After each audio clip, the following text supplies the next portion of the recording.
Hey guys, this is Anusri. Welcome back to my channel. Welcome back to another mini vlog. So, మనం ఈసారి కూడా ఈ అమావాస్యకి ఒక టెంపుల్‌కెళ్ళాం. మన కనకదుర్గమ్మ వారి టెంపుల్ విజయవాడ అనమాట.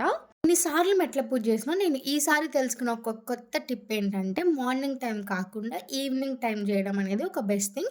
అండ్ నేను చూపించే బౌల్ లాంటివి ఉంటే ప్రిఫర్ చేయండి. సో, మీరు 2 బౌల్స్ క్యారీ చేసే పని ఉండదు. లెస్ ఎఫర్ట్‌గా ఉంటుందనమాట. నాకు తెలుసు ఫోన్స్ తీసుకెళ్ళకూడదు. ఈ మధ్య ఇంకా స్ట్రిక్ట్‌గా ఉంటున్నారు అని చెప్పి. బట్ నేనెప్పుడు గుడి లోపల ఓపెన్ చేయననమాట. జస్ట్ ఆ లైన్స్ వరకు లేకపోతే బయట మాత్రమే చేస్తాను. ముందు ముందు అది కూడా ఉండదు కదా! సో, ఉన్నప్పుడే ఆ పాసిబిలిటీ తీసుకెళ్ళాలని ఒక థాట్ అనమాట. And I'm really sorry. Generally ఏదన్నా ఉంటే ముందు రోజు అనుకుంటాం. కానీ ఆ రోజు మాత్రం అప్పటికప్పుడు అనుకోని అన్నీ చేసేసాము. అండ్ మా పిన్నితో వెళ్ళి మేము మంచి టైం కూడా స్పెండ్ చేసాం. అండ్ దర్శనం అయితే 1 మినిట్ వరకు చాలా ప్రశాంతంగా జరిగిందనమాట. నేనెప్పుడెళ్ళినా one thing I feel is గుడి మెట్లు గూడా ఇంకా చాలా బాగా చేసుంటే ఈ గుడికి తిరుగులేదన్